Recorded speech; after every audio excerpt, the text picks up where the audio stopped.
현대교회 추세 중 하나는 관계 중심의 교회입니다. 지난주 지인에게 이러한 연락을 받았어요. 서울의 어떤 교회는 새벽 기도 없애고 밤 예배 없애고 예배는 주일 예배, 금요 예배만 지키고 있다. 그리고 일주일에 8명을 신방을 한다.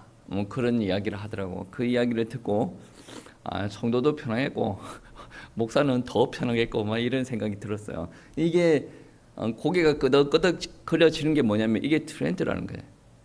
요즘 교회의 동향, 추세라는 거죠. 어떻게 말하면 유행이다, 트렌드다. 이게 요즘 사람들한테 먹힌다라는 말이 되는 거고, 저는 요즘 SNS에 보면 어떤 게 보이냐면 목사님들이 자기 교회를 소개하는 글들이 많아. 거기 보면 어떤 게 있냐면 의외로 요즘 SNS를 활용하는 목사님 중에 모이는 예배를 강조하지 않는 목사님들이 많아요. 생각보다 많습니다. 여러분 그런 거를 보면 아마 기겁을 할 수도 있습니다. 새벽 예배를 없애는 거 예전에는 그렇게 공개적으로 이야기를 할 수가 있습니까? 예전에는 새벽 예배 없앤다 그러면 이단 소리도 오가 그게 이단은 아닌데 좀 분위기가 그랬단 말이에요. 근데 요즘은 자유롭게 그렇게 이야기를 할 수가 있습니다. 여러분 한국교회 생존 전략 트렌드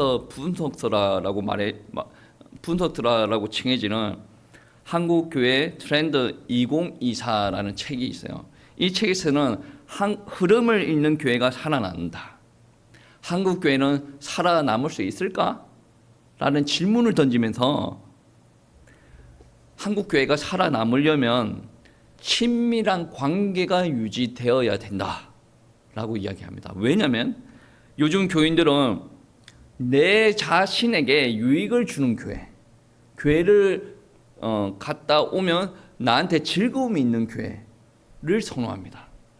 더 성경적이거나 성교적이거나 이런 거를 떠나서 나한테 유익이 있으면 된다. 나에게 즐거움이 있으면 된다.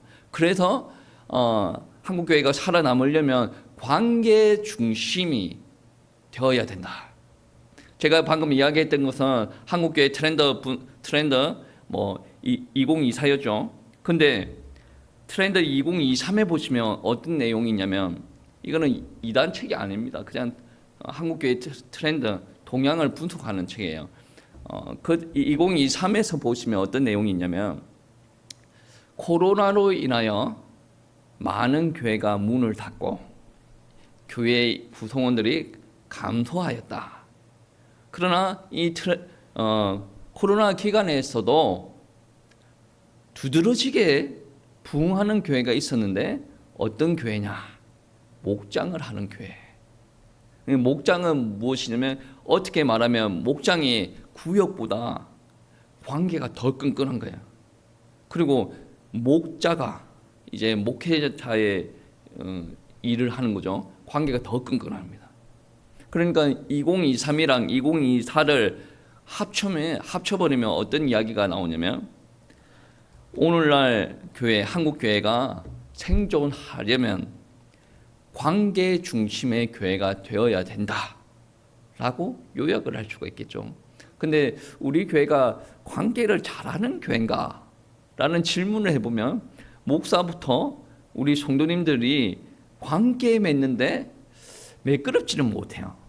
그럼 매끄럽지 못하다라는 이것을 약점을 두고 우리가 고민을 해볼 때 우리는 원래 그래. 우리는 말 툭툭툭 하고 1번 이야기하면 알아서 10분을 행동을 해야 되고 그런 식으로 받아들이면 되지 않습니다. 교회는 다양한 사람들이 모여요.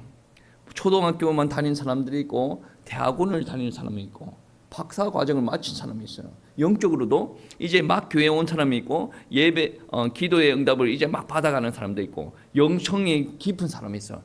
그리고 사회적인 지위도 마찬가지죠. 다양한 사람들이 와요.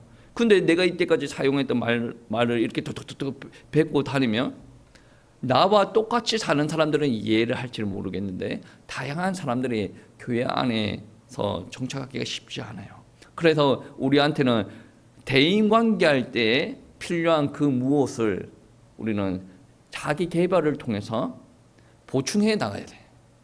그리고 개인 사회적인 자기 개발뿐만이 아니라 영적으로도 마찬가지죠. 영적으로 기도하면서 우리 가운데 대인 관계를 할 때 성숙함이 있어야 되네.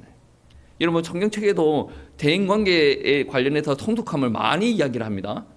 인내, 하나님과의 관계에서도 인내를 이야기하지만 사람들 간에도 사랑도 마찬가지입니다. 하나님과의 관계에서도 사랑을 이야기하지만 대인 관계에서 헐뜯지 마라, 시기 질투하지 말아라, 분쟁하지 말아라, 분을 내지 말아라. 이 다 관계입니다.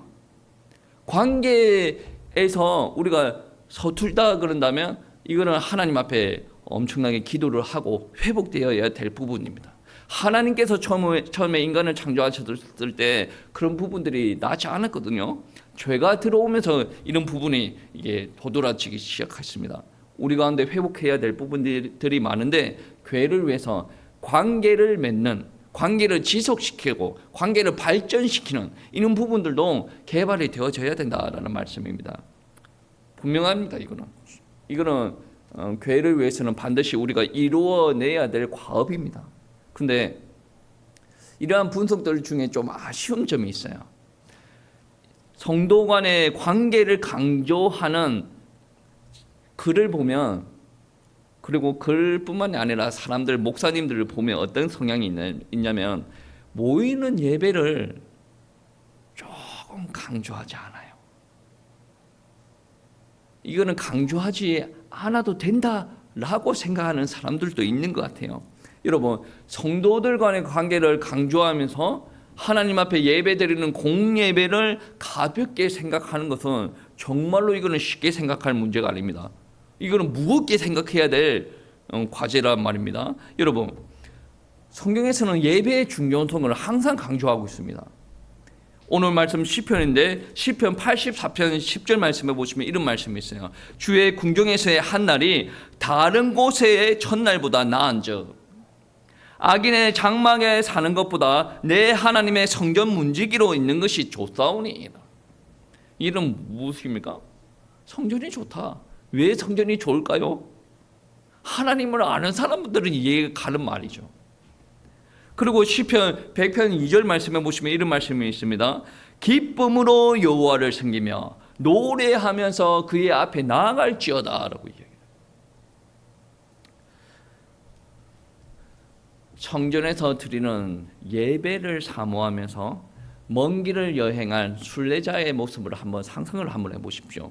오늘 본문 말씀에 그것을 그대로 기억하고 있는데 성전을 향해서 걸어온 그 사람이 성전이 있는 성문 앞 안으로 들어섰을 때 어떤 마음이겠습니까?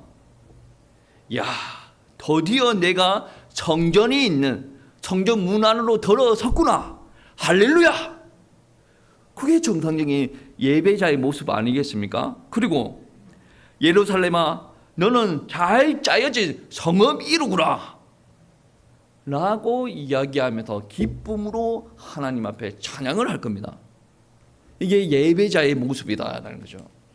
시편 말씀은 하나님을 찬양하고 예배하는 모습들이 너무나도 잘 설명이 되어 있습니다. 여러분, 그리고 성경에서 소개된 많은 신자들은 성전을 향해서 올라갈 때 그의 마음에 기쁨이 가득 차 있었다라는 거죠. 오늘 말씀 한번 보실까요? 1장 1절 말씀 한번 보겠습니다. 1절 말씀. 사람들이 내게 말하기를 여호와의 집에 올라가자 할 때에 내가 기뻐하였도다. 하나님의 집에 올라갈 때 도살장에 끌려가는 것처럼 끌려가는 것이 아니라 기쁜 마음으로 하나님 앞에 나아갔다. 그 말을 지금 하고 있는 겁니다. 여러분, 하나님 앞에 나아갈 때 왜 기쁩니까? 하나님을 만나니까, 하나님 앞에 예배하니까, 하나님의 은혜가 나에게 임하니까 기쁨이 회복된다라는 거죠. 많은 사람들이 예배를 우선시 해라. 예배를 강조하는 사람들이 너무나도 많아요.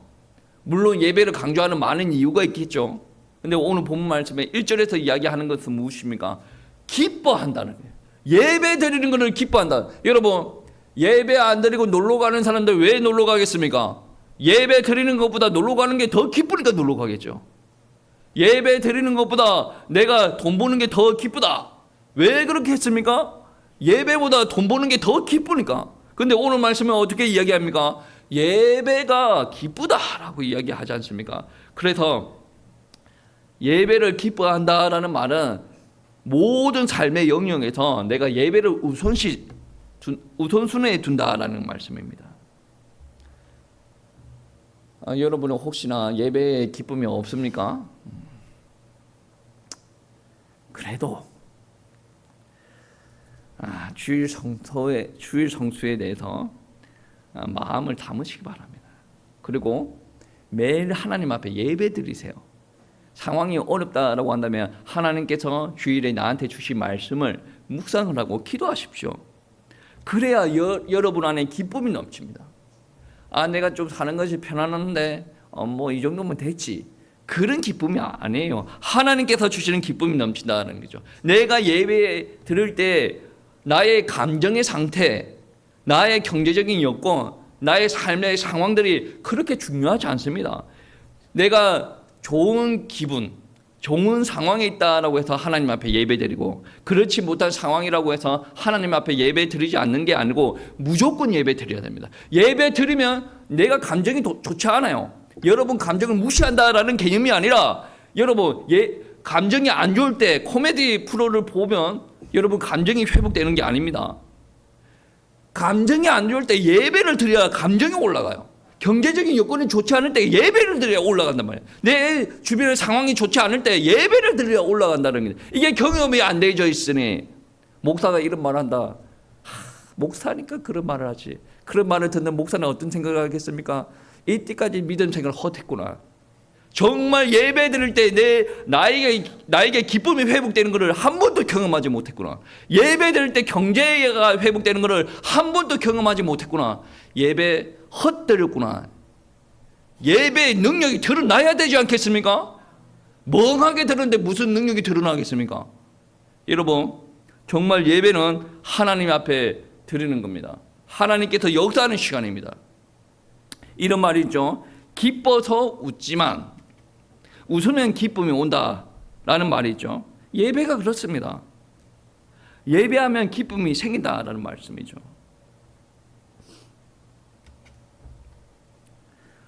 어떤 사역자가 저한테 이런 말을 합니다. 예배가 너무 많아서 교회의 본질을 잃어버렸다. 내가 무슨 이야기를 할 건가 알기 때문에 그게 토를 달지 않았는데 그냥 저는 말을 하지 않았어요. 근데 제 안에 드는 생각이 사역자들이 이런 생각을 가지고 있으면 한국교회 예배 다 무너지겠는데, 이런 생각도 들었어요. 여러분 신앙 고백서를 알죠?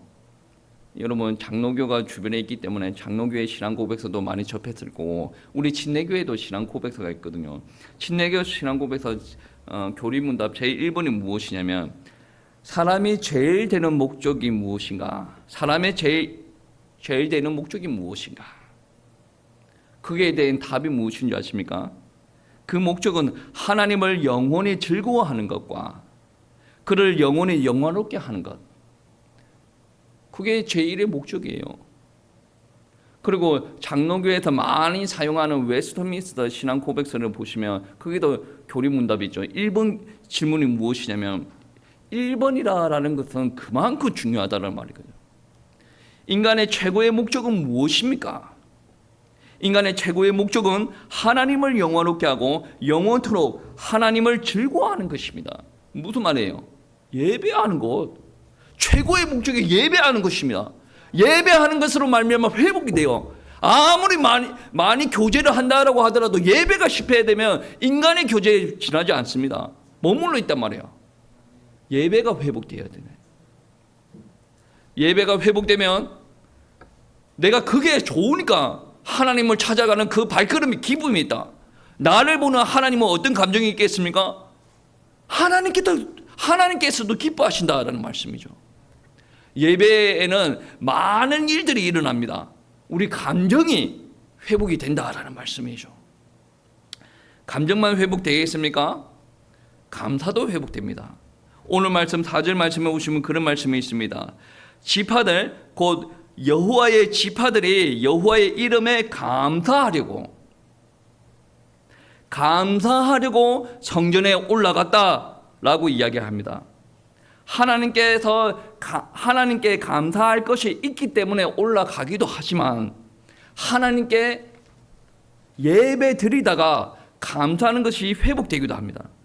하나님께서 우리에게 범사에 감사하라고 하셨으니 감사할 것이 얼마나 많습니까?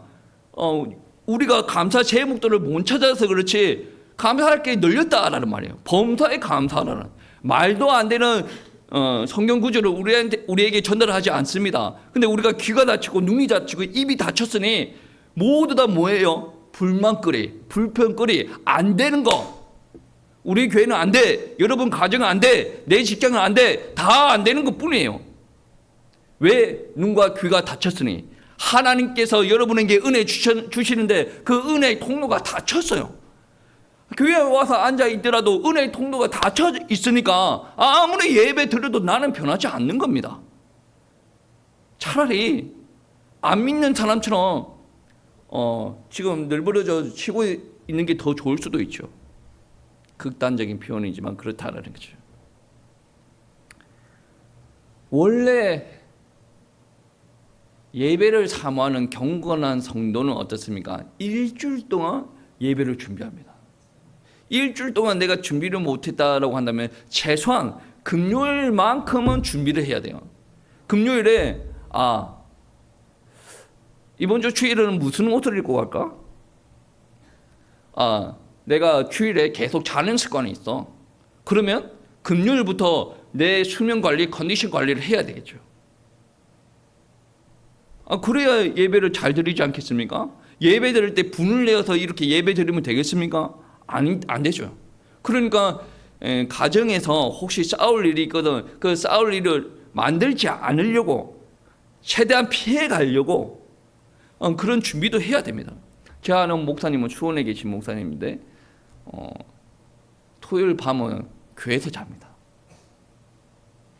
왜 그러십니까? 그렇게 이야기했더니 그분이 하는 말씀이 어떻게 이야기하냐면 아내가 다 괜찮은데 토요일마다 잔소리하고 싸움을 만든다는 거죠.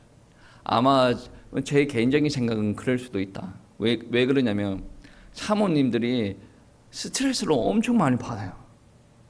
성도들은 자기 입에서 나오는 말을 다다다다 하고 다닐 수도 있는데 그 말을 듣는 사모의 입장에서는 사르르만 긋는 거예요. 신경이 곤두서는 거예요. 주일날만 되면. 그러니까 목사님들도 토요일 힘들지만 사모님도 주일날 성도 얼굴을 볼 생각을 하면 본인도 신경이 곤두서가지고 막 이렇게 하는 거예요. 저는 그렇게 받아들여요. 물론 목사가 극복을 해야 되고 사모가 극복을 해야 되는 문제지만 지혜롭게 피해가는 것도 필요하다는 거죠. 그게 준비예요. 이런 준비도 필요한데 가장 중요한 준비가 뭔지 아십니까? 감사. 하나님을 찾아가는데 감사해야 되지 않습니까? 물론 원망 불평하고 막 기분이 꿀꿀하고 내가 안 되는 기도 제목밖에 없어요. 그래도 하나님 앞에 가는 게 은혜스럽죠. 그런데 오늘 본문 말씀은 뭐예요? 감사 제목을 가지고 하나님 앞에 갔을 때 더 은혜스러운 것을 이야기를 하고 있다라는 것입니다. 여러분 얼마나 감사합니까? 내 인생의 주관자가 누구십니까? 하나님 아니겠습니까? 그 하나님이 여러분 인생을 이끌어 오셨습니다. 그러면 하나님 앞에 여호와의 이름 앞에 감사하는 일들이 일어나지 않겠습니까? 4절 말씀이 그렇습니다. 여호와의 이름에 감사하려고 성전에 올라간다라고 이야기를 합니다. 그리고 개신교의 예배의 특징은 말씀 중심이에요. 말씀 중심이 없다. 그거는 위험한 겁니다. 왜 말씀 중심이겠습니까? 칼빈과 루터가 종교 개혁을 할 때 무엇을 강조했습니까? 말씀. 15세기, 16세기 천주교가 많이 힘들 때 그때 뭐가 없었냐면 말씀이 없었어요.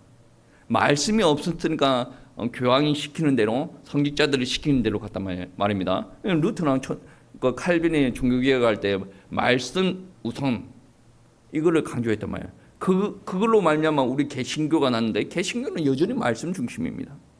여러분, 이스라엘 백성들도 마찬가지죠. 이스라엘 백성들의 삶의 기준, 그들의 관성, 자기네들이 맞는 거 아닙니다. 하나님께서 그렇게 하라, 우상 숭배하지 말고 예배 드리고 유월절 지키고 1년에 3번씩 나한테 나와서 그 절기를 지키라, 하나님의 말씀이란 말이에요.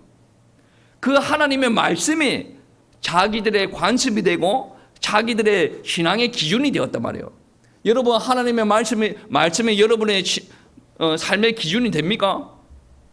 여러분 스스로 하나님의 말씀을 무너뜨리지 마십시오. 이 이스라엘 백성들은 그 말씀이 자기 신앙의 기준이 되었기 때문에 말씀 선포되는 그 현장이 권위가 있었단 말이에요. 여러분, 말씀 선포되는 현장에 권위가 있단 말이에요. 그러니까 어제는 빨리 잤어야지.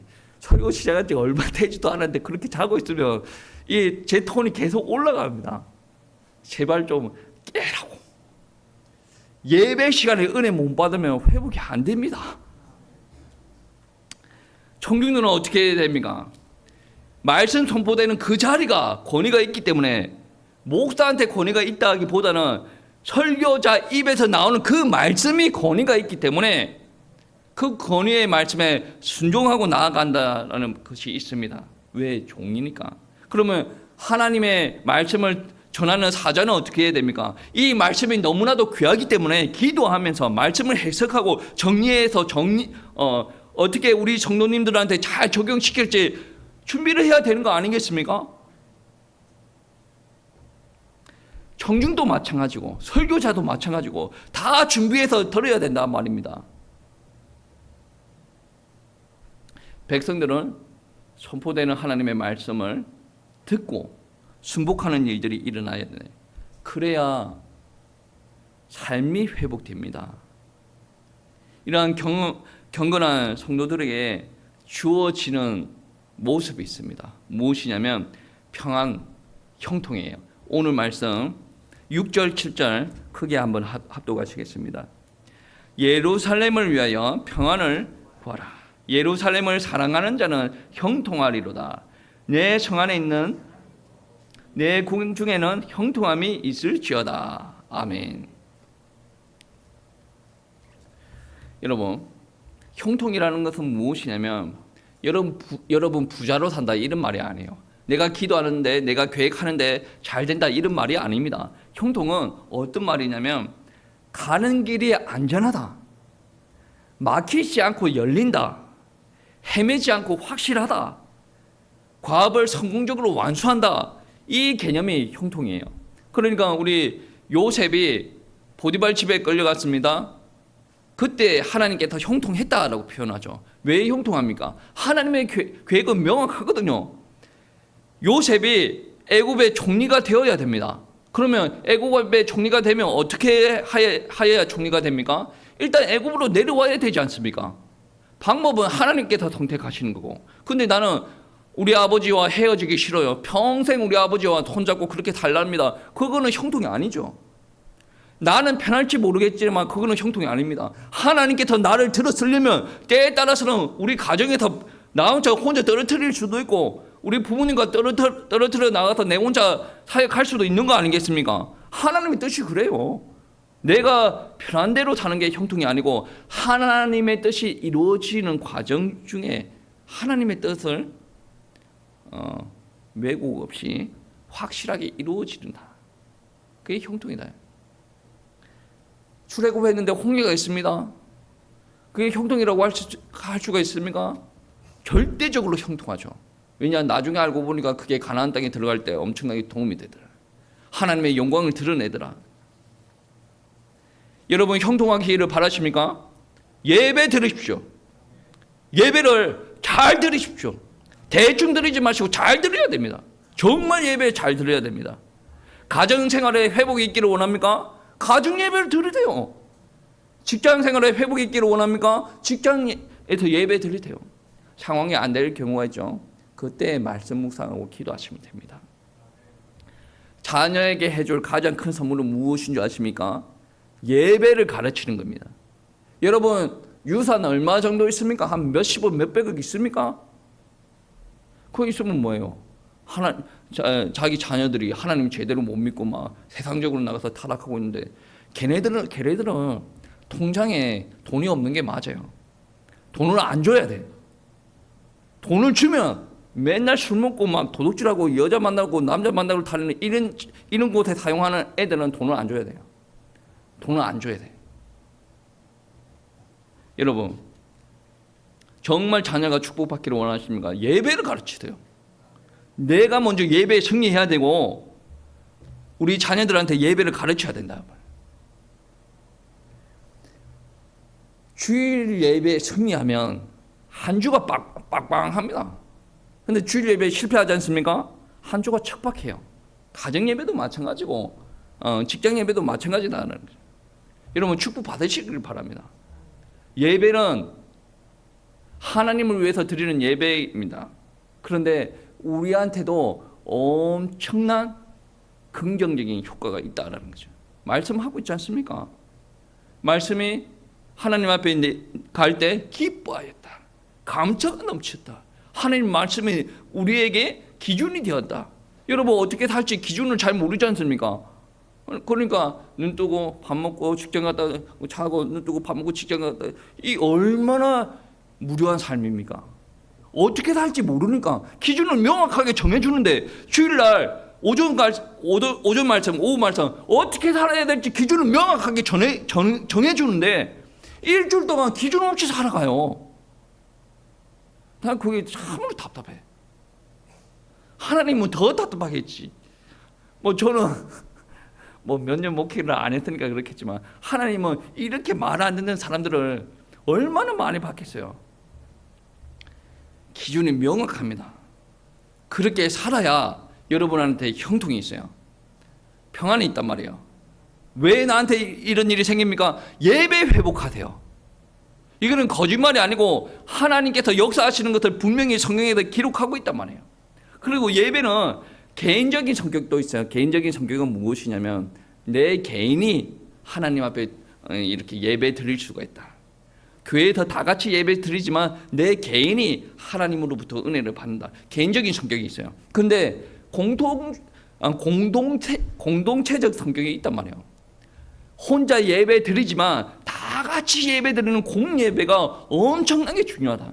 하나님께서도 예배 드리러 올라가라, 성전으로 올라가라 라고 이야기하지 않습니까?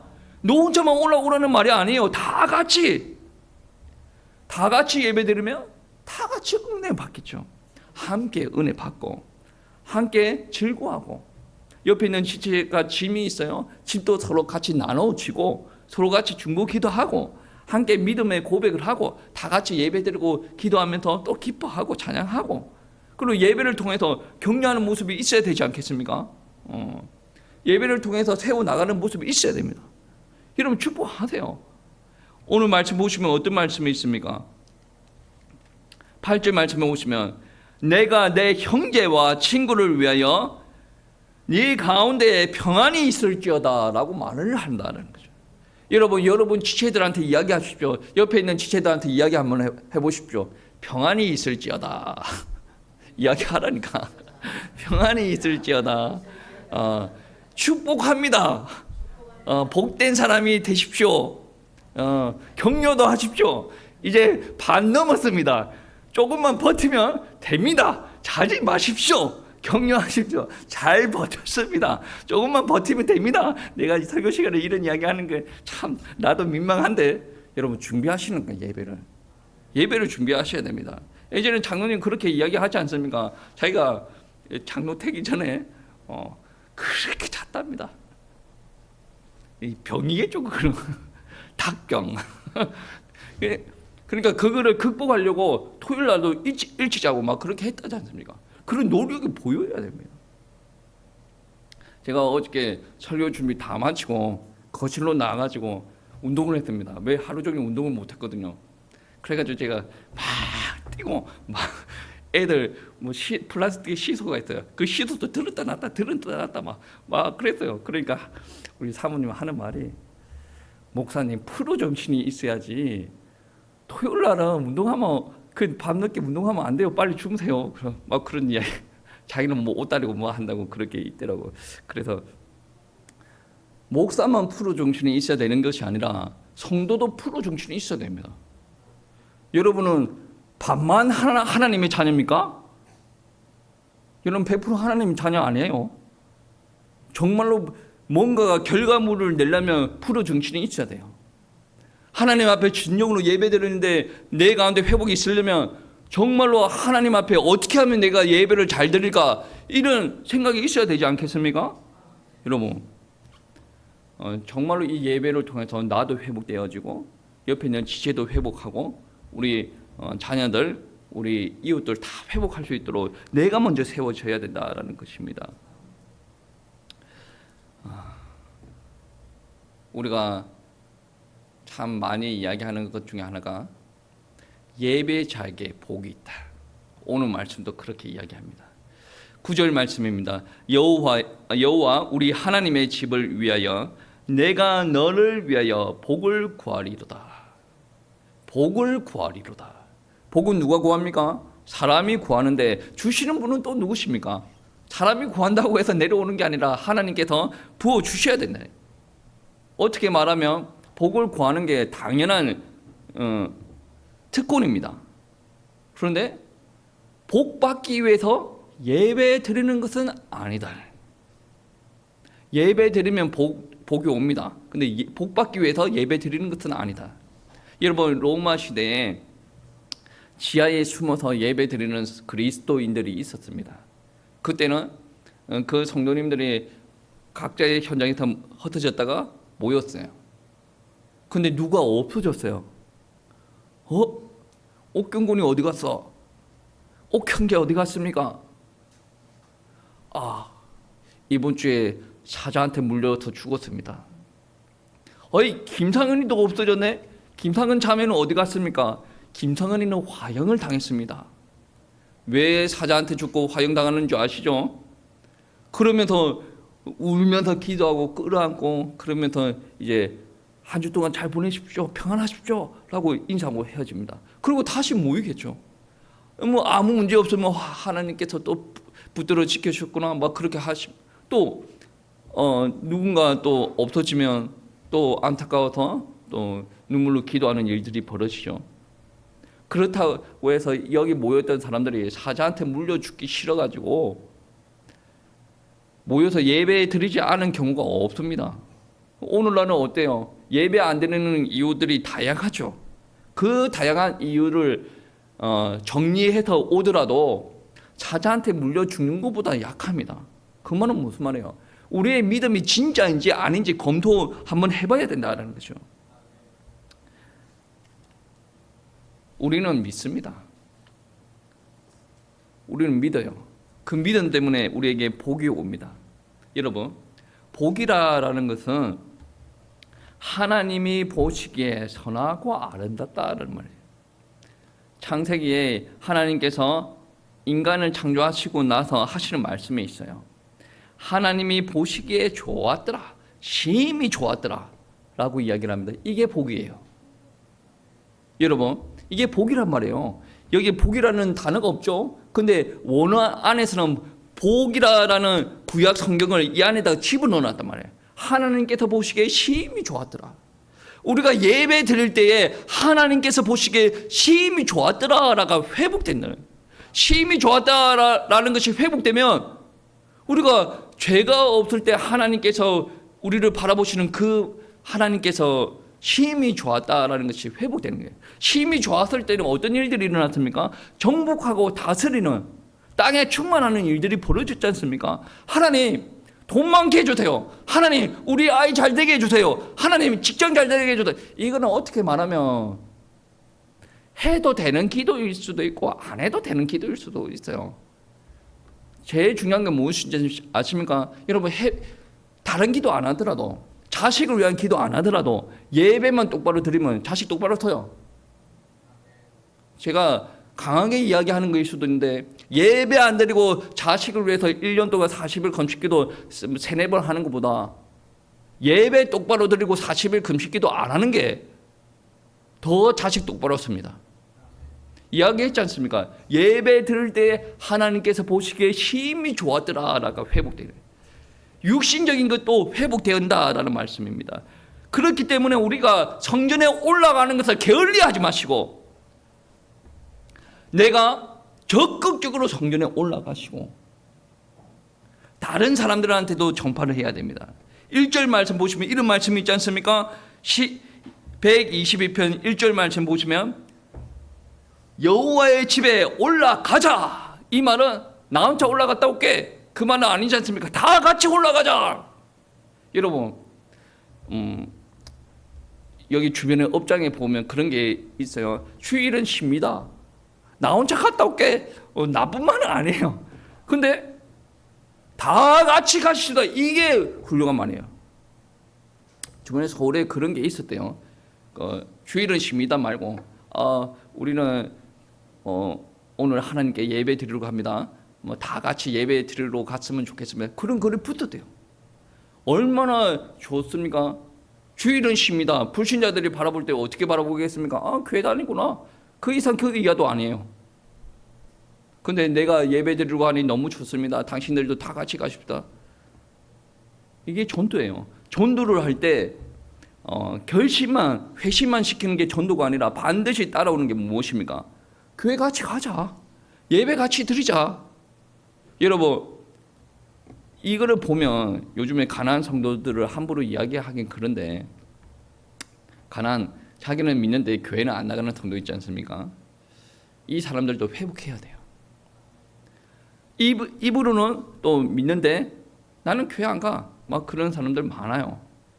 어떻게 보면 그 믿음이 참된 믿음인지는 물음표예요.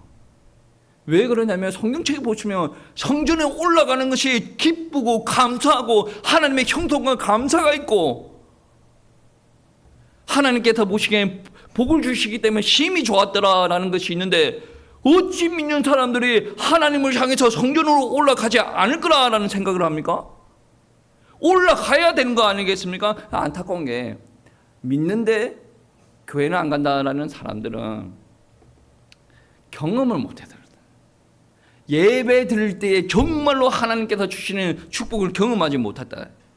안타까운 거죠. 우리가 단순 비난만 할 것이 아니라 주변 사람들을 위해서 기도 많이 해야 됩니다. 교회 못 나가고 있는 사람들 보고 교회 가자 이야기하셔야 돼요. 그리고 안 믿는 사람들 보고 또 그렇게 하셔야 된다. 예배에는 힘이 있어요. 정말 예배 드리면 힘이 납니다. 부부싸움하고 와가지고 우시 하다가 앉아있지 않습니까? 예배 드릴 때 예배 드리고 나면 여보 나 당신밖에 없어. 그게 예배 아닙니까? 여전히 예배 드리고 나서 우시 내가 저 예편님 만나가지고 내 인생 꼬였다, 여전히 그런 생각을 가지고 있으면 아직 하나님의 은혜를 덜 받은 거지. 우리 예배 마치고 나갈 때 아직까지 우리 예편님가 마음에 안 든다, 혼자 앉아서 기도하시오. 안 그렇습니까? 하나님을 제대로 못 만났다는 거지 않습니까? 예배 때 하나님이 내 마음에 들어오면 어떤 이야기가 일어나겠습니까? 아이고 우리 예편네 참 불쌍하다. 내 같은 놈 만나가지고 고생하는 게 참 불쌍하다. 방금 전에 싸웠는데 내가 오죽했으면 저렇게 싸웠겠냐. 뭐 지도 인간인데 말이야. 내가 좀 잘해줬으면 되는데 내가 우르르 화내고 막 지도 오죽했으면 나한테 그랬겠냐. 하나님의 은혜가 임하면 그런 마음이 생기는 거죠. 저 예편네 제가 안 돼. 막 기도 다 하시오. 기도 좀 하시오. 우리 옆에 있는 지체 그거 안 돼. 기도 더 하십시오. 여러분 예배 마치고 나서 밥 안 먹어도 되니까 아무도 신경 안 써요. 여러분 마음에 옆에 있는 지체가 믿거나 뭐 불평이 많으면, 아직까지 회복이 안 됐다 그런다면 식사로 올라오지 마시고 여전히 기도하시오. 기도하세요. 예배가 저 여러분을 회복시킵니다. 믿으시기 바랍니다. 사기가 아니고 정말 하나님 말씀이 그렇습니다. 그리고 기쁨으로 여러분 신앙생활을 하기 위해서 정말로 오늘 또 이 예배 이후에 또 예배도 있지 않습니까?